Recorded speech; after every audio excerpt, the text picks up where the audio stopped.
ಟಾಟಾ ಪವರ್ಗೆ ವಿದ್ಯುತ್ ವಿತರಣಾ ಪರವಾನಗಿ ನೀಡಲು ರಾಜ್ಯ ಸರ್ಕಾರ ಮುಂದಾಗಿರುವ ಕ್ರಮವನ್ನು ವಿರೋಧಿಸಿ ಸಿಪಿಐಎಂ ವತಿಯಿಂದ ಭಾನುವಾರ ಬೆಂಗಳೂರಿನ ಸಚಿವಾಲಯ ಕ್ಲಬ್ನಲ್ಲಿ ರಾಜ್ಯ ಮಟ್ಟದ ಸಮಾವೇಶ ನಡೆಯಿತು.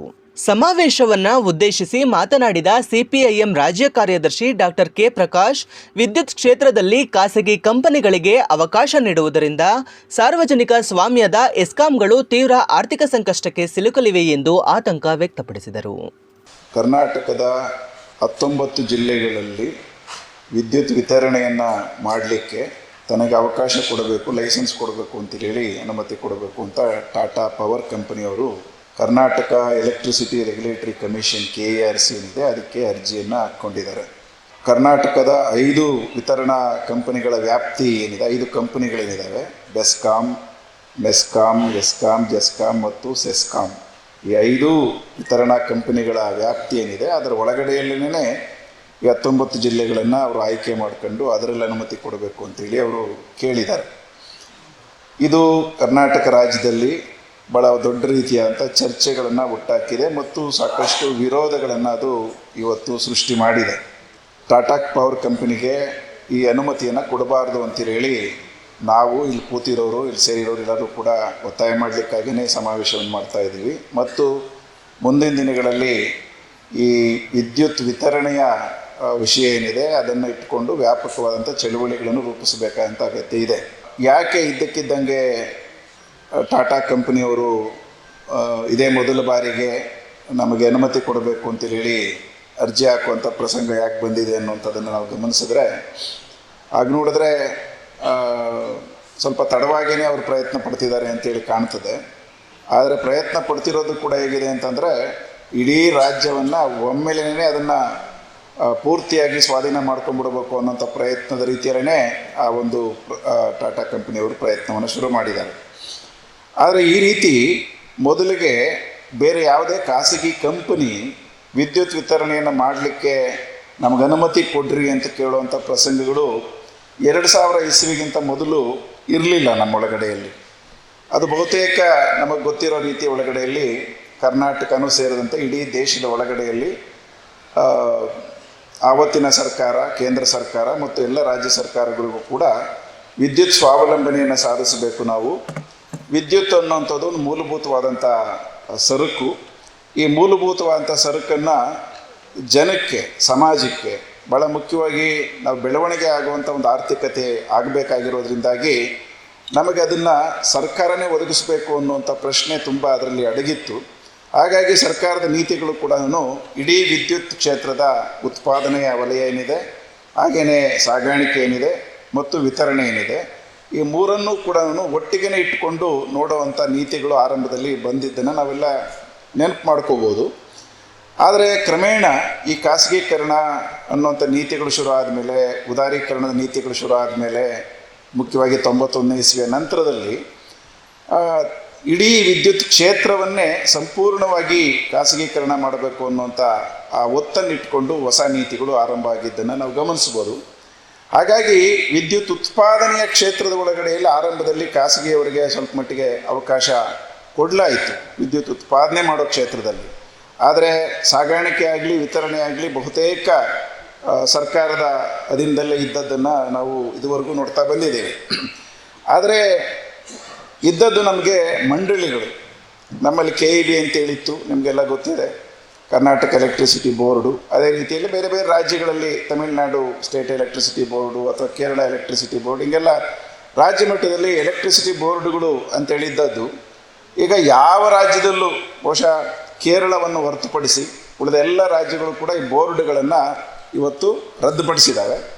ಬೋರ್ಡುಗಳ ಜಾಗದಲ್ಲಿ ನೋಡ್ರಿ, ಈಗ ವಿದ್ಯುತ್ ಸಾಗಾಣಿಕೆಗೆ ಬೇರೆ ರೀತಿಯಾದಂಥ ಕಂಪನಿ ಶುರುವಾಗಿದೆ. ನಮ್ಮಲ್ಲಿ KPTCಯಲ್ಲಿದ್ದಂಗೆ Karnataka power transmission corporation limited ಅಂತೇನಿದೆ, ಇದೊಂದು ಕಂಪನಿಯಾಗಿ ಮಾರ್ಪಡಿಸಿದ್ದಾರೆ. ಆದರೆ ಸರ್ಕಾರದ ದಿನದಲ್ಲೇ ಇದೆ ಅದಿನ್ನು. ಅದೇ ರೀತಿಯಲ್ಲಿ ವಿದ್ಯುತ್ ವಿತರಣೆ ಮಾಡುವಂಥ ಕೆಲಸ ಏನಿದೆ ಅದನ್ನು 5 ಕಂಪನಿಗಳಾಗಿ ಮಾಡಿ, ಈಗ ಅದರ ಭಾಗವಾಗಿಯೇ ಈ ಡಿಸ್ಟ್ರಿಬ್ಯೂಷನ್ ಕಂಪನಿಗಳು ಅಂತೇಳಿ ಬಂದಿದ್ದು ನಾವು ನೆನಪಲ್ಲಿ ಇಟ್ಕೋಬೇಕು. ಹೀಗಾಗಿ ಈ ಬೆಸ್ಕಾಮ್, ಎಸ್ಕಾಮ್ ಈ ಥರದ್ದೆಲ್ಲ ಅದರ ಭಾಗವಾಗಿ ಬೆಳವಣಿಗೆ ಆಗಿದ್ದು. ಹೀಗಾಗಿ ಇವೆಲ್ಲವೂ ಕಂಪನಿಗಳಾದವು. ಒಂದು ಬೋರ್ಡ್ ಆಗಿದ್ದಂಥದ್ದು ವಿದ್ಯುತ್ ಸಾಗಾಣಿಕೆ ಮತ್ತು ವಿದ್ಯುತ್ ವಿತರಣೆ ಎರಡೂ ಕೂಡ ಒಟ್ಟಿಗೆ ನಡೆಸ್ತಾ ಇದ್ದಂಥ ಒಂದು ಬೋರ್ಡನ್ನು ರದ್ದು ಮಾಡಿ ಪ್ರತ್ಯೇಕವಾದಂಥ ಕಂಪನಿಗಳು ಮತ್ತು ಕಾರ್ಪೊರೇಷನ್ಗಳನ್ನು ಮಾಡಿದ್ದನ್ನು ನಾವು ಹಿನ್ನೆಲೆಯಾಗಿ ಇಟ್ಕೊಂಡು ನೋಡಬೇಕು. ಇವೆಲ್ಲವೂ ಮಾಡಿದ್ದ ಸಂದರ್ಭದಲ್ಲಿ ನಾವು ಸ್ಪಷ್ಟವಾಗಿ ಹೇಳ್ತಾ ಬಂದ್ವಿ, ಇದು ವಿದ್ಯುತ್ತನ್ನು ಖಾಸಗೀಕರಣ ಮಾಡಬೇಕು ಅನ್ನುವಂಥ ಕಾರಣಕ್ಕಾಗಿಯೇ ಈ ಬೋರ್ಡ್ಗಳನ್ನು ರದ್ದು ಮಾಡಿ ಆಮೇಲೆ ಕ್ರಮೇಣವಾಗಿ ಕಾರ್ಪೊರೇಷನ್ಗಳು ಕಂಪನಿಗಳಾಗಿ ಇದನ್ನು ಮಾರ್ಪಡಿಸಿದ್ದಾರೆ ಅನ್ನುವಂಥದ್ದನ್ನು ನಾವು ಆರಂಭದಿಂದಲೂ ನಾವು ಹೇಳ್ತಾ ಬಂದಿದ್ದೇವೆ. ಹೀಗಾಗಿ ನಾವೀಗೆಲ್ಲ ಒಗ್ಗೋಗಿದ್ದೇವೆ. KPTCL ಅನ್ನೋದು ಶಬ್ದಕ್ಕೂ ಒಗ್ಗೋಗಿದ್ದೇವೆ. ಈ ಬೆಸ್ಕಾಮ್ಗಳು, ಎಸ್ಕಾಮ್ಗಳು, ಜಸ್ಕಾಮ್ ಇಂಥ ಹೆಸರುಗಳಿಗೂ ಕೂಡ ನಾವು ಒಗ್ಗೋಗ್ಬಿಟ್ಟಿದ್ದೇವೆ ಈಗ. ಹೀಗಾಗಿ ಅವೆಲ್ಲವೂ ಇದುವರೆಗೂ ಸರ್ಕಾರದ ಅಧೀನದಲ್ಲೇ ಇದ್ದಾವೆ. ಆದರೆ ಇವೆಲ್ಲವುಗಳ ಹಿಂದೆ ನೋಡ್ರಿ, ಆರಂಭದಲ್ಲಿ ವಿದ್ಯುತ್ ದರಗಳನ್ನು ನಿಗದಿ ಮಾಡುವಾಗ ಸರ್ಕಾರನೇ ನಿಗದಿ ಮಾಡ್ತಾ ಇತ್ತು ಅಥವಾ ಮಂಡಳಿನೇ ನಿಗದಿ ಮಾಡ್ತಾ ಇತ್ತು. ಈಗ ಯಾವುದೇ ಹೊಣೆಗಾರಿಕೆ ಇಲ್ಲದೆ ಇರತಕ್ಕಂಥ ಈ ರೆಗ್ಯುಲೇಟರಿ ಕಮಿಷನ್ಗಳನ್ನು ಸ್ಥಾಪನೆ ಮಾಡಿದ್ದಾರೆ. ಇದು ಕೂಡ ಈ ಉದಾರೀಕರಣ, ಖಾಸಗೀಕರಣದ ಭಾಗವಾಗಿ ಬಂದಿರತಕ್ಕಂಥ ಜಾಗತಿಕ ಪ್ರಕ್ರಿಯೆ ಇದು. ಈ ರೆಗ್ಯುಲೇಟರಿ ಕಮಿಷನ್ಗಳಂತಿದಾವಲ್ಲ, ವಿದ್ಯುತ್ ವಿತರಣಾ ನಿಯಂತ್ರಣ ಆಯೋಗ, ಕರ್ನಾಟಕ ವಿದ್ಯುತ್ ನಿಯಂತ್ರಣ ಆಯೋಗ, KERC, ಈ ಥರದ್ದು ಎಲ್ಲ ರಾಜ್ಯಗಳಲ್ಲೂ ನಿರ್ಮಾಣ ಆಗಿದೆ ಮತ್ತು ಕೇಂದ್ರದಲ್ಲೂ ಕೂಡ ಈಗ ಸೆಂಟ್ರಲ್ ಎಲೆಕ್ಟ್ರಿಸಿಟಿ ರೆಗ್ಯುಲೇಟರಿ ಕಮಿಷನ್ ಅಂತೇಳಿ ಕೂಡ ಮಾಡ್ಕೊಂಡಿದ್ದಾರೆ. ನಮಗೆ ನಮ್ಮ ಡಿಸ್ಟ್ರಿಬ್ಯೂಷನ್ ಕಂಪನಿಗಳು ಇರ್ತವೆ, ಸ್ವಲ್ಪ ಕಾಲ ಫಿಸಿಕಲ್ ಇನ್ಫ್ರಾಸ್ಟ್ರಕ್ಚರು ನಮ್ಮದೇ ಇರ್ತದೆ. ಇವರು ವಿದ್ಯುತ್ತನ್ನು ಸಪ್ಲೈ ಮಾಡ್ತಾರೆ, ಅದರೊಳಗಡೆ ಟಾಟಾ ಕಂಪನಿಯವರು. ನಾಳೆ ಟಾಟಾ ಕಂಪನಿಯನ್ನು ಮಾತ್ರ ಅಂತ ಅನ್ಕೋಬೇಕಾಗಿಲ್ಲ ನಾವು, ಇನ್ನು ಬೇರೆ ಕಂಪನಿಗಳು ಕೂಡ ಇದೇ 19 ಜಿಲ್ಲೆಗಳಿಗೆ ನಾನು ಸಪ್ಲೈ ಮಾಡ್ತೀನಿ ಅಂತೇಳಿ ಲೈಸೆನ್ಸ್ಗೆ ಅಪ್ಲೈ ಮಾಡ್ಬೋದು. ಆಗ ಮಲ್ಟಿಪಲ್ ಪ್ಲೇಯರ್ಸ್, ಮಲ್ಟಿಪಲ್ ಡಿಸ್ಟ್ರಿಬ್ಯೂಟರ್ಸು ವಿದ್ಯುತ್ ಸಪ್ಲೈ ಮಾಡ್ತೀವಿ ಅಂತೇಳಿ ಬರ್ಬೋದು. ಈ ಸದ್ಯಕ್ಕೆ ಟಾಟಾ ಕಂಪನಿ ಅಂತ ಅಂದ್ಕೊಳ್ಳೋಣ. ಅವರೀಗ ಸದ್ಯಕ್ಕೆ ಎಲ್ಲೆಲ್ಲಿ ಹೆಚ್ಚು ಆದಾಯ ಬರುತ್ತೆ ಅದನ್ನು ಲೆಕ್ಕಾಚಾರ ಮಾಡ್ಕೊಂಡು ಅಂಥ ಕಡೆಗಳಿಗೆ ಅರ್ಜಿಗಳು ಹಾಕಿದ್ದಾರೆ. ಈ ರೀತಿ ಮಾಡಿದಾಗ ಏನಾಗುತ್ತೆ ಅಂತಂದರೆ, ಬೆಸ್ಕಾಮ್ನ ಕರೆಂಟು ಇರುತ್ತೆ, ಟಾಟಾ ಕಂಪನಿಯ ಕರೆಂಟು ಇರುತ್ತೆ. ಏನಾಗುತ್ತೆ ಆಗ, ಟಾಟಾ ಕಂಪನಿಯನ್ನು ಆಕರ್ಷಣೆಯನ್ನು ಹುಟ್ಟಿಸ್ಬೋದು. ನನ್ನ ಹತ್ರ ನೀವು ವಿದ್ಯುತ್ ತಗೊಂಡ್ರೆ ನಿಮ್ಗೆ ಈ ರಿಯಾಯಿತಿ, ಆ ರಿಯಾಯಿತಿ, ಹಿಂಗೆಲ್ಲ ಆಕರ್ಷಣೆಗಳನ್ನ ಹುಟ್ಟಿಸ್ಬೋದು. ಆಗ ಜನ ಶಿಫ್ಟ್ ಆಗ್ಬೋದು. ಅದನ್ನೇ ಅವ್ರು ಹೇಳ್ತಿರೋದು, ನೀವು ಒಂದೇ ವಿದ್ಯುತ್ತನ್ನು ಯಾಕೆ ತಗೊಳ್ತೀರಿ, ಸರ್ಕಾರದ ಕಂಪನಿ ವಿದ್ಯುತ್ತನ್ನು ಯಾಕೆ ತಗೋಬೇಕು, ನಿಮಗೆ ಮಲ್ಟಿಪಲ್ ಪ್ಲೇಯರ್ಸ್ ಇದ್ದರೆ ನಿಮಗೆ ಕಾಂಪಿಟೇಷನ್ ಇರ್ತದೆ, ಕಡಿಮೆ ಬೆಲೆ ವಿದ್ಯುತ್ತನ್ನು ನೀವು ಸ್ವೀಕರಿಸ್ಬೋದಲ್ಲ, ಜನಕ್ಕೆ ಒಳ್ಳೇದಲ್ವಾ ಅಂತೇಳಿ ಈ ವಾದವನ್ನು ಅವ್ರು ನಮ್ಮ ಮುಂದೆ ಬಿಟ್ಟುಬಿಟ್ಟಿದ್ದಾರೆ. ಈಗ ಅದ್ರ ಪರವಾಗಿ ವಾದ ಮಾಡ್ತಿರೋರು ಇದನ್ನು ಮುಖ್ಯವಾಗಿ ಮಾಡ್ತಾ ಇದ್ದಾರೆ ಅನ್ನೋದು ನಾವು ಗಮನಿಸಬೇಕು. ಒಂದು ಸತಿಯಲ್ಲಿ ಶಿಫ್ಟ್ ಆದಮೇಲೆ ಬೆಸ್ಕಾಮ್ ನಿರ್ವಹಣೆ ಮಾಡೋಕ್ಕಾಗಲ್ಲ, ಲಾಸ್ಗೊಳಗಾಗುತ್ತೆ. ಲಾಸ್ ಆದಾಗ ಅದು ನಡೆಸೋಕ್ಕಾಗಲ್ಲ. ಕೊನೆಗೆ ಟಾಟಾ ಕಂಪ್ನಿಯವನೇ ನೀವು ಇನ್ಫ್ರಾಸ್ಟ್ರಕ್ಚರ್ ನೀವ್ಯಾಕೆ ಇಟ್ಕೊಳ್ತೀರ, ಅದು ನಮಗೆ ಕೊಟ್ಬಿಟ್ರಿ ಅಂತೇಳಿ ಪರ್ಚೇಸ್ ಮಾಡ್ಬೋದು. ಬೆಸ್ಕಾಮ್ ನೋಡಿ ಇದರಿಂದ ಸಂಪೂರ್ಣವಾಗಿ ನಿರ್ಗಮಿಸ್ಬೋದು. ನಾನು ನಡೆಸೋಕ್ಕಾಗಲ್ಲ, ಈ ಕರೆಂಟ್ ಈ ರೇಟಿಗೆ ನಾನು ಕೊಡೋಕ್ಕಾಗಲ್ಲ ಅಂತೇಳಿ ನಿರ್ಗಮಿಸ್ಬೋದು. ಆಟೋಮೆಟಿಕ್ ಆಗಿ ಸರ್ಕಾರದ ವಿದ್ಯುತ್ ವಿತರಣಾ ಕಂಪನಿಗಳು ಇದರಿಂದ ಆಚೆ ಹೋಗ್ತವೆ ಅಥವಾ ಮುಳುಗೋಗ್ತವೆ. ಪೂರ್ತಿಯಾಗಿ ಖಾಸಗಿ ಕಂಪನಿಗಳು ಮಾತ್ರ ಉಳಿದಿರ್ತವೆ. ಅದರಲ್ಲಿ ಮತ್ತೆ ಮೊನೋಪೊಲೈಸ್ ಆಗುತ್ತೆ. ಯಾವ ರೀತಿಯಲ್ಲಿ 1-2 ಮಾತ್ರ ಇಡೀ ದೇಶದಲ್ಲಿ ಉಳಿತಾವೋ ಆ ರೀತಿಯ ಒಳಗಡೆಯಲ್ಲಿ ಟಾಟಾ ಕಂಪನಿ ಅಥವಾ ಯಾವುದೋ ಒಂದು ಕಂಪನಿ ಮಾತ್ರ ಇಡೀ ದೇಶದಲ್ಲಿ ಇಡೀ ವಿದ್ಯುತ್ ಕ್ಷೇತ್ರವನ್ನು ನಿಯಂತ್ರಣ ಮಾಡುವಂಥ ಪರಿಸ್ಥಿತಿ ಬರ್ಬೋದು. ಹಾಗಾದಾಗ ಬಡವರು, ಗೃಹ ಬಳಕೆದಾರರು, ಭಾಗ್ಯಜ್ಯೋತಿ ಬಳಕೆದಾರರು, ಕೃಷಿ ಅಂತೂ ಇವತ್ತು ಎಷ್ಟು ಲಾಭದಾಯಕವಲ್ಲದಂಥ ಒಂದು ಕ್ಷೇತ್ರ ಅಂತ ಆಗೋಗಿದೆ ಅಂತ ನಮಗೆಲ್ಲ ಗೊತ್ತು.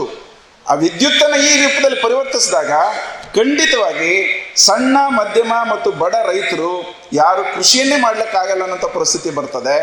ಈ ಸಂದರ್ಭದ ಒಳಗಡೆಯಲ್ಲಿ ಕೃಷಿಯ ಒಳಗಡೆಯಲ್ಲೂ ಕೂಡ ಕಂಪನಿಯ ಕೃಷಿಕರಣ ಮತ್ತು ಕಾರ್ಪೊರೇಟ್ ಲ್ಯಾಂಡ್ಲಾರ್ಡಿಸಮ್ ಅನ್ನು ಬೆಳೆಸಲಿಕ್ಕೆ ಪ್ರೋತ್ಸಾಹ ಕೊಡೋದು, ವಿದ್ಯುತ್ತನ್ನು ಪೂರ್ತಿಯಾಗಿ ಖಾಸಗೀಕರಣ ಮಾಡೋದು, ಅದರ ಪರಿಣಾಮ ಅದಾಗುತ್ತೆ. ಹೀಗಾಗಿ ಅಲ್ಲೂ ಜನರ ಪರವಾಗಿ ಅದು ಉಳಿಯಲ್ಲ. ಕೊನೆಗೆ ಕೈಗಾರಿಕಾ ಕ್ಷೇತ್ರದಲ್ಲಿ ಬಹಳ ಮುಖ್ಯವಾಗಿ ಸಣ್ಣ MSMEಗಳಿದಾವಲ್ಲ, ಇವಂತೂ ಇವರ ಈ ವಿದ್ಯುತ್ತು ಖಾಸಗೀಕರಣದ ಆಟದ ಒಳಗಡೆಯಲ್ಲಿ ಅವರು ಉಳಿಯೋಕ್ಕೆ ಆಗಲ್ಲ. ಅಲ್ಲೂ ಕೂಡ ಸಣ್ಣ, ಅತಿ ಸಣ್ಣ ಕೈಗಾರಿಕೆಗಳು ಮುಚ್ಕೊಂಡು ಹೋಗ್ತವೆ. ಹೀಗಾಗಿ ಇಡೀ ದೇಶವನ್ನು ಒಂದು ಕಾರ್ಪೊರೇಟ್ ಮಯ ಮಾಡಲಿಕ್ಕೆ, ಎಲ್ಲ ರಂಗಗಳಲ್ಲಿ ಕಾರ್ಪೊರೇಟ್ ಮಯ ಮಾಡಲಿಕ್ಕೆ, ಇಡೀ ದೇಶದ ಜನರ ಆದಾಯವನ್ನು ಅವ್ರು ಕೊಡ್ತಕ್ಕಂಥ ಹಣವನ್ನು ಕೆಲವು ಕಾರ್ಪೊರೇಟ್ ಕಂಪನಿಗಳ ಪಾಲು ಮಾಡಲಿಕ್ಕೆ ಮಾಡಿರ್ತಕ್ಕಂಥ ಈ ವಿದ್ಯುತ್ ಸುಧಾರಣಾ ನೀತಿಯ ಭಾಗವಾಗಿ ಟಾಟಾ ಕಂಪನಿ ಇಲ್ಲಿ ಅರ್ಜಿಯನ್ನು ಹಾಕಿದೆ. ಆದ್ದರಿಂದ ನಾವು ಇದನ್ನು ತೀವ್ರವಾಗಿ ವಿರೋಧ ಮಾಡಬೇಕು. ಯಾವ ಕಾರಣಕ್ಕೂ ಕೂಡ ಇದಕ್ಕೆ ಸಮ್ಮತಿಯನ್ನು ಕೊಡಬಾರದು ಅಂತೇಳಿ KERCನ ನಾವು ಕೇಳಬೇಕು. ಅಖಿಲ ಕರ್ನಾಟಕ ವಿದ್ಯುತ್ ಶಕ್ತಿ ನೌಕರರ ಫೆಡರೇಷನ್ನ ಉಪಪ್ರಧಾನ ಕಾರ್ಯದರ್ಶಿ ಮೊಹಮ್ಮದ್ ಸಮೀವುಲ್ಲಾ ಮಾತನಾಡಿ ಕೇಂದ್ರ ಸರ್ಕಾರದ ಖಾಸಗೀಕರಣ ನೀತಿಯನ್ನು ಟೀಕಿಸಿದರು. 2012-13 ಅವಧಿಯಲ್ಲಿ ದೂರದರ್ಶನ ವಾಹಿನಿಗಳಲ್ಲಿ ಎ ದೇಶ್ ಬೇಚ್ ರಹಾ ಹೇ ಮೇ ಕೇಸೆ ಚುಪ್ ರಹೂ ಎಂಬ ಘೋಷಣೆ ಪದೇ ಪದೇ ಕೇಳಿಬರುತ್ತಿತ್ತು. ಆದರೆ ಇಂದು ಪರಿಸ್ಥಿತಿ ಇನ್ನಷ್ಟು ಗಂಭೀರವಾಗಿದೆ. ದೇಶದಲ್ಲಿ ಮಾರಾಟ ಮಾಡಲು ಉಳಿದಿರುವ ಸಾರ್ವಜನಿಕ ಆಸ್ತಿಗಳೇ ಕಡಿಮೆಯಾಗಿವೆ ಎಂಬ ಸ್ಥಿತಿ ನಿರ್ಮಾಣವಾಗಿದೆ ಎಂದು ಅವರು ವ್ಯಂಗ್ಯವಾಡಿದರು. ನಾನು ಈ ವಿದ್ಯುತ್ ಕ್ಷೇತ್ರದಲ್ಲಿ 39 ವರ್ಷ ಕೆಲಸ ಮಾಡಿ ರಾಜ್ಯದ ಯೂನಿಯನ್ನಲ್ಲೂ ಜಾಯಿಂಟ್ ಸೆಕ್ರೆಟರಿಯಾಗಿ ಅಖಿಲ ಭಾರತ ವಿದ್ಯುತ್ ನೌಕರರ ಒಕ್ಕೂಟಕ್ಕೆ ಕಾರ್ಯಾಧ್ಯಕ್ಷರಾಗಿದ್ದೇನೆ. ನನ್ನದೇ ಆದ ಒಂದು ಎಕ್ಸ್ಪೀರಿಯನ್ಸ್ ಇದೆ ಇದರಲ್ಲಿ. ಈ 39 ವರ್ಷ ಕೆಲಸ ಮಾಡುವಾಗ ಜನರ ಮನಸ್ಸಿನಲ್ಲಿ ನಮ್ಮ ಬಗ್ಗೆ, ವಿದ್ಯುತ್ ಇಲಾಖೆ ಬಗ್ಗೆ, ವಿದ್ಯುತ್ ನೌಕರರ ಬಗ್ಗೆ ಬೇಕಾದಷ್ಟು ಪ್ರಶ್ನೆಗಳಿವೆ. ಒಂದು 20 ವರ್ಷ ಹಿಂದೆ ಹೋದ್ರೆ ಅಥವಾ 25-30 ವರ್ಷ ಹಿಂದೆ ಹೋದ್ರೆ ನೀವೆಲ್ಲ ಏನ್ ಅನ್ಕೋತಿದ್ರಿ ಗೊತ್ತಾ? ಎಲ್ಲಿ ಬೇಕಾದ್ರೆ ಕುಡ್ಕೊಂಡು ಬಿದ್ದಿರ್ತಾರಲ್ಲ ಲೈನ್ಗಳು, ಇವ್ರಿಗೆ ಚರ್ಬಿ ಜಾಸ್ತಿ ಆಗಿದೆ, ಇವ್ರಿಗೆ ಸಂಬಳ ಜಾಸ್ತಿ ಆಗಿದೆ, ಇವ್ರಿಗೆ ಏನಾದರೂ ಆಗಬೇಕು ಅಂತ ಅನ್ಕೋತಾ ಇದ್ರು. ಸ್ವಲ್ಪ ತಡವಾಗಿ ಲೈನ್ ಮೇಲೆ ಬಂದು ಹೋಗಿದ್ರೆ ಬಾಂಬೆನಲ್ಲಿ ವರ್ಷಕ್ಕೆ 1 ನಿಮಿಷ ಕರೆಂಟ್ ಹೋಗಲ್ಲ. ಟಾಟಾನವರು ಇರೋದ್ರಲ್ಲಿ ಈ ಬೈಕೊಂಡು ಇವರು 4-5 ಗಂಟೆ ಅರ್ಧ ದಿನ ಆದರೂ ಬರಲ್ಲ. ಟಾಟಾದಂದ್ರೆ ಎಷ್ಟು ಚೆನ್ನಾಗಿರುತ್ತಲ್ಲ ನಮಗೆ ಅಂತ ಜನ ಅನ್ಕೋತಾಯಿತು. ಸ್ನೇಹಿತರೆ, ಸ್ವಾತಂತ್ರ್ಯ ಸಿಕ್ಕಿದ ಮೇಲೆ ಪಂಡಿತ್ ಜವಾಹರ್ಲಾಲ್ ನೆಹರು ಕರೆದ್ರು, ಈ ಟಾಟಾಗೂ ಕರೆದ್ರು, ಅದಾನಿ, ಅಂಬಾನಿ, ಬಿರ್ಲಾ ಅವ್ರಿಗೆಲ್ಲ ಕರೆದಿದ್ದೇನೆ. ನಮ್ಮ ದೇಶದ ಒಟ್ಟು ಉತ್ಪಾದನೆ 1365 ಮೆಗಾವಾಟ್ ಇದೆ. ನಾವು ಹಸಿರು ಕ್ರಾಂತಿ ಮಾಡಬೇಕು, ನಾವು ಬಿಳಿ ಕ್ರಾಂತಿ ಮಾಡಬೇಕು, ನಾವು ಕಾರ್ಖಾನೆಗಳು ಸ್ಥಾಪನೆ ಮಾಡಬೇಕು. ನೀವು ಬಂಡವಾಳಶಾಹಿಗಳು, ನೀವು ಕ್ಯಾಪಿಟಲಿಸ್ಟ್ಗಳು, ನೀವು ಬನ್ನಿ ವಿದ್ಯುತ್ ಕ್ಷೇತ್ರಕ್ಕೆ ಬಂಡವಾಳ ಹಾಕಿ ವಿದ್ಯುತ್ ಉತ್ಪಾದನೆ ಮಾಡಿ, ವಿತರಣೆ ಮಾಡಿ, ಸರಬರಾಜು ಮಾಡಿ ಅಂತ ಹೇಳಿದಾಗ ಬಾಂಬೆ ಪ್ಲಾನ್ ಅಂತ ಬಾಂಬೆನಲ್ಲಿ ಅವರು ಆದಾಗ ಇವೆಲ್ಲ ಏನು ಹೇಳಿದ್ರು ಗೊತ್ತಾ? ಈ ಕ್ಷೇತ್ರಕ್ಕೆ ನಾವು ಬರೋದಿಲ್ಲ, ನಾವು ಕಮರ್ಷಿಯಲ್ ಗೂಡ್ಸ್ ಅದೆಲ್ಲ ಉತ್ಪಾದನೆ ಮಾಡೋಕ್ಕೆ ನಾವು ಹೋಗ್ತೀವಿ, ಬರೋದಿಲ್ಲ ಅಂತ ಹೇಳಿದ್ರು. ಇವತ್ತು 5 ಲಕ್ಷ ಮೆಗಾವಾಟ್ ಉತ್ಪಾದನೆ ಇದೆ. ಬರೀ ಕರ್ನಾಟಕದ 1 ಲಕ್ಷ ಮಿಲಿಯನ್ ಯೂನಿಟ್ಸ್ ಕರೆಂಟ್ ನಾವು ಸೇಲ್ ಮಾಡ್ತೀವಿ. ಸುಮಾರು 1 ಲಕ್ಷ ಕೋಟಿ ರೂಪಾಯಿ ವಹಿವಾಟು ಮಾಡ್ತಾ ಇದ್ದೀವಿ. ಇದನ್ನು ಕಂಡು ಡ್ರಾಫ್ಟ್ ಎಲೆಕ್ಟ್ರಿಸಿಟಿ ಬಿಲ್ ಅಲ್ಲಿ ಒಂದು ಅಂಶ ಇದೆ. ಯಾವುದೇ ಪ್ರೈವೇಟ್ ವ್ಯಕ್ತಿ ಬಂದು ಸರಬರಾಜು ಮಾಡೋದ್ರಲ್ಲಿ ವಿದ್ಯುತ್ from the point of generation to the point of supply he can make a profit of 16.5%. ಇದು ಮೀಸಲಾತಿ, ರಿಸರ್ವ್ ಮಾಡಿದ್ದಾರೆ ಪ್ರಾಫಿಟ್. ಆದ್ರೆ ನಮಗೆ ಹೇಳಿದ್ರು 1956ರಲ್ಲಿ, ಅದಕ್ಕಿಂತ ಮುಂಚೆ ಇಡೀ ಭಾರತದಲ್ಲಿ ಪ್ರೈವೇಟ್ ಕಂಪನಿಗಳೇ ಇದ್ದಿದ್ದು. ಅದರ ಪ್ರೈವೇಟ್ ಕಂಪನಿ ಅಹಮದಾಬಾದಲ್ಲಿ ಇವತ್ತು 1932ರಿಂದ ಇವತ್ತವರೆಗೂ ಇದೆ. ಇದನ್ನು ಟಾಟಾ ಕಂಪನಿ ಆಗಲಿ, ಪ್ರೈವೇಟ್ ಕಂಪನಿಗಳಾಗಲಿ ವಿದ್ಯುತ್ ಕ್ಷೇತ್ರದಲ್ಲಿ ಬಂದಿರೋದು ಇದೇನು ಹೊಸದಲ್ಲ. ಕಲ್ಕತ್ತಾದಲ್ಲಿ ಗೋಯಿಂಕಾ ಕಂಪನಿ ಇದೆ, ಪ್ರೈವೇಟ್ ಕಂಪನಿ ಇದೆ. ನಮ್ಮ ಹುಕ್ಕೇರಿಯಲ್ಲಿ ಕೋಆಪರೇಟಿವ್ ಸೆಕ್ಟರ್ನಲ್ಲಿ, ಬೆಳಗಾವಿನಲ್ಲಿ ವಿದ್ಯುತ್ ಉತ್ಪಾದನೆ ವಿತರಣೆ ಎಲ್ಲ ಆಗ್ತಾ ಇತ್ತು. ಬಟ್ 1956ರಲ್ಲಿ ನಾವು ರೈತರಿಗೆ ನಾವು ಉತ್ತೇಜನ ಕೊಡಬೇಕಾದ್ರೆ, ಆಹಾರ ಸಮಸ್ಯೆ ನಾವು ಪರಿಹಾರ ಮಾಡಬೇಕಾದ್ರೆ, ತಿನ್ನಕ ಒಂದು ಕೆಂಪು ಜೋಳ ಅಮೆರಿಕದಿಂದ ಬರ್ತಾ ಇತ್ತು. ನಮ್ಮ ರೈತರಿಗೆ ಬೆಳಬೇಕಾದ್ರೆ ನಾವು ಅವ್ರಿಗೆ ವಿದ್ಯುತ್ ಪೂರೈಕೆ ಮಾಡಬೇಕು. ಹಳ್ಳಿಗಳಿಗೆ, ಕಾಡು, ಗುಡ್ಡ, ಬೆಟ್ಟ ಎಲ್ಲದರ ನಾವು ವಿದ್ಯುತ್ ಕೊಡಬೇಕು, ಜವಾಬ್ದಾರಿ ಸರ್ಕಾರದ್ದು ಅಂತ ಬೋರ್ಡ್ಗಳು ಮಾಡಿ ಅವತ್ತು ಹೇಳಿದ ಒಂದೇ ಒಂದು ಕಂಡೀಷನ್, ಇವತ್ತು ಏನು 16.5% ನೀವು ಲಾಭ ಮಾಡಬಹುದು ಅಂತ ಖಾಸಗಿಯವರು ಹೇಳ್ತಾರೆ. ನಮ್ಗೆ ಆವಾಗ ಹೇಳಿದ್ದು 1956ರಲ್ಲಿ ಕೇವಲ 3% ಲಾಭ ಮಾಡಿ ನೀವು ಬೋರ್ಡ್ ನಡೆಸಿ ಅಂತ ಹೇಳಿದ್ರು. ರಾಷ್ಟ್ರದ ಒಳ್ಳೆ ಒಳ್ಳೆ ಇಂಜಿನಿಯರ್ಗಳು, ಕಾರ್ಮಿಕರು ಇದೇ ಮಾಡ್ಕೊಂಡು ಬಂದಾಗ ರಾಜ್ಯದ ಆಲೋಚನೆಗಳು ಬದಲಾವಣೆ ಆಯಿತು.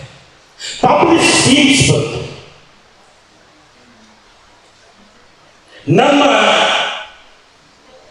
ವಿದ್ಯುತ್ ಇಲಾಖೆ ನಾವೇ ನಡೆಸಲಾಗಲಿಲ್ಲ, ಹಸ್ತಕ್ಷೇಪ ಆಯಿತು, ರಾಜಕೀಯ ಹಸ್ತಕ್ಷೇಪ ಆಯಿತು, ಎಲ್ಲ ಆಯಿತು. ಕಾಲಕ್ರಮೇಣ ಎಲ್ಲ ವಿದ್ಯುತ್ ಬೋರ್ಡ್ಗಳು ನಷ್ಟದಲ್ಲಿ ನಡೆಯಬೇಕಾದ ಪರಿಸ್ಥಿತಿ ಬಂತು. ಈ ವಿದ್ಯುತ್ ಬೋರ್ಡ್ಗಳು ನಷ್ಟ ಆಗಬೇಕಾದ್ರೆ ಇದರಲ್ಲಿ ಕಾರ್ಮಿಕರ ಜವಾಬ್ದಾರಿ ಏನೂ ಇಲ್ಲ. ಇದೊಂದು ಎಲ್ಲರ ಮೈಂಡಲ್ಲಿ ಇರುತ್ತೆ. ಈ ವಿದ್ಯುತ್ ಬೋರ್ಡ್ಗಳು ಲಾಸ್ ಆಗಬೇಕಾದ್ರೆ ಈ ಸ್ಟಾಫ್ ಕಾರಣ, ಈ ಇಂಜಿನಿಯರ್ ಕಾರಣ, ಈ ಲೈನ್ಮನ್ ಕಾರಣ ಅಂತ. ಕಾಮ್ರೇಡ್ಗಳೇ, ಒಂದು ಅಧ್ಯಯನ ಇದೆ. 1,000 ಗ್ರಾಹಕರಿಗೆ ಎಷ್ಟು ಸ್ಟಾಫ್ ಇರಬೇಕು ಅಂತ. 8 ರಿಂದ 10 ಸ್ಟಾಫ್ ಇರಬೇಕು. ಇವತ್ತು ಕರ್ನಾಟಕದಲ್ಲಿ ಇನ್ನೂ 2,25,00,000 ಗ್ರಾಹಕರಿದ್ದಾರೆ. ಸುಮಾರು 1,40,000 ಎಂಪ್ಲಾಯೀಸ್ ಇರಬೇಕಾಗಿತ್ತು. ಇವತ್ತು ಈ ಕೆಪಿಟಿಸಿಯಲ್ಲಿ ಬರೀ 50,000 ಎಂಪ್ಲಾಯೀಸ್ ಅಂತ ನಾವು ಕೆಲಸ ಮಾಡ್ತಾ ಇದ್ದೀವಿ. ಅದರಲ್ಲೂ ಪ್ರತಿದಿನ ಒಬ್ಬ ಲೈನ್ಮನ್ ಪ್ರಾಣ ಕಳ್ಕೊತಾರೆ. ಹೀಗಾಗಿ ನಾವು ಎಷ್ಟೇ ಕಷ್ಟಪಟ್ಟಿದ್ರು ಈ ಪಾಪ್ಯುಲಿಸ್ಟ್ ಸ್ಕೀಮ್ಸು, ಈ ಬ್ಯೂರೋಕ್ರಸಿ ಇದರಿಂದ ಲಾಸ್ ಆದಾಗ ಇವ್ರಿಗೆ ಹೀಗೆ ಬಿಟ್ಟರೆ ಈ ವಿದ್ಯುತ್ ಬೋರ್ಡ್ಗಳು ನಷ್ಟ ಆಗುತ್ತೆ ಅಂತ ರಾಜಕೀಯ ಪಕ್ಷಗಳು ಯಾರೇ ಇರಲಿ ಅವರು ಉದಾಹರಣೆಗಳನ್ನ, ರಿಫಾರ್ಮ್ಸು, ರೀಸ್ಟ್ರಕ್ಚರಿಂಗು, ಅನ್ಬಂಡಿಂಗ್ ಇದೆಲ್ಲ ತಗೊಂಡು ಬಂದರು. ಎರಡನೇ ತಪ್ಪು ನಮ್ದೈತೆ. ನಾವು ಹಳೆ ಕುರ್ಚಿ, ಹಳೆ ಮೇಜು, ಹಳೆ ಆಫೀಸು ಇದರಲ್ಲಿ ಆರಾಮಾಗಿ ಕೆಲಸ ಮಾಡಿಕೊಂಡಿತ್ತು. ಇವರು 1998 ರಿಫಾರ್ಮ್ಸ್ ಆಗಿ ತಗೊಂಡು ಬಂದು ಅವಾಗ ರಾಜ್ಯ ಸರ್ಕಾರದಲ್ಲಿ ಅರವಿಂದ್ ಜಾಧವ್ ಅವರು ಎನರ್ಜಿ ಸೆಕ್ರೆಟರಿ ಆಗಿದ್ರು. ಅವರು ಬಂದು ನಮಗೆ ಹೇಳಿದಾಗ ನಾವು ವಿರೋಧ ಮಾಡಬೇಕು. ವಿರೋಧ ಯಾವ ಮಟ್ಟಕ್ಕೆ ಮಾಡಬೇಕಾಗಿತ್ತು ಆ ಮಟ್ಟಕ್ಕೆ ವಿರೋಧ ಮಾಡೋಕ್ಕಾಗಿಲ್ಲ ಆ ಕಾಲದಲ್ಲಿ. ಕಾರಣ ನಮ್ಮ ಇಲಾಖೆ ಕೂಡ ಬಹಳ ಲಾಸಲ್ಲಿ ಇತ್ತು. ಏನೋ ಇವರು ಮಾಡಿಬಿಡ್ತಾರೆ, ಅನ್ಬಂಡಿಂಗ್ ಮಾಡ್ತಾರೆ, ಕಾರ್ಪೊರೇಟೈಸೇಷನ್ ಮಾಡ್ತಾರೆ, ಹೊಸ ನೀತಿ ತರ್ತಾರೆ, ನಮ್ಮ ಎಂಪ್ಲಾಯೀಸ್ ಒಳ್ಳೇದಾಗ್ಬೋದು ಅಂತ ನಾವು ಅರ್ಥ ಮಾಡ್ಕೊಂಡಿದ್ದೇನೆ. ಅವ್ರು ನಮ್ಗೆ ಹೇಳಿದ್ರು, ನಿಮ್ಗೆ ಯಾಕೆ ಇದೆಲ್ಲ ಕಟ್ಕೊಂಡು ಏನಾಗಬೇಕಾಗಿದೆ ರೈತರು, ಇಂಡಸ್ಟ್ರಿಗಳು, ಅದು ನಿಮ್ಮ ಸರ್ವಿಸ್ ಸೇವಾ ಭದ್ರತೆ ನೋಡ್ಕೊಳ್ಳಿ, ಒಂದು ಟ್ರೈಪಾರ್ಟೈಟ್ ಅಗ್ರಿಮೆಂಟ್ ಸೈನ್ ಮಾಡೋಣ, ನಿಮ್ಗೆ ಎಲ್ಲ ಅನುಕೂಲಗಳು ಟಾಟಾ ಬರಲಿ, ಬಿರ್ಲಾ ಬರಲಿ, ಯಾರೇ ಬರಲಿ, ಈ ಟ್ರೈಪಾರ್ಟೈಟ್ ಅಗ್ರಿಮೆಂಟ್ ಮುಖಾಂತರ ನಿಮ್ಗೆ ಏನೂ ತೊಂದರೆ ಆಗೋದಿಲ್ಲ ಅಂತ ಪುಸ್ತಕ ಇಟ್ಟು ಸೈನ್ ಮಾಡಿಸ್ಕೊಂಡು ಪಟೇಲ್ ಅವರೆಲ್ಲ ಹೋಗ್ಬಿಟ್ರು. ಅಲ್ಲಿಂದ ಶುರು ಆಯಿತು ನೋಡಿ, ಮೈ ಕೈ ನೋವು ಶುರು ಆಗೋದು, ತಲೆ ನೋವಿನ ಸ್ಟಾರ್ಟ್ ಆಗಿ ಈಗ ಇಡೀ ಮೈ ತುಂಬ ಮೈ ಕೈ ನೋವೇ ಇದೆ.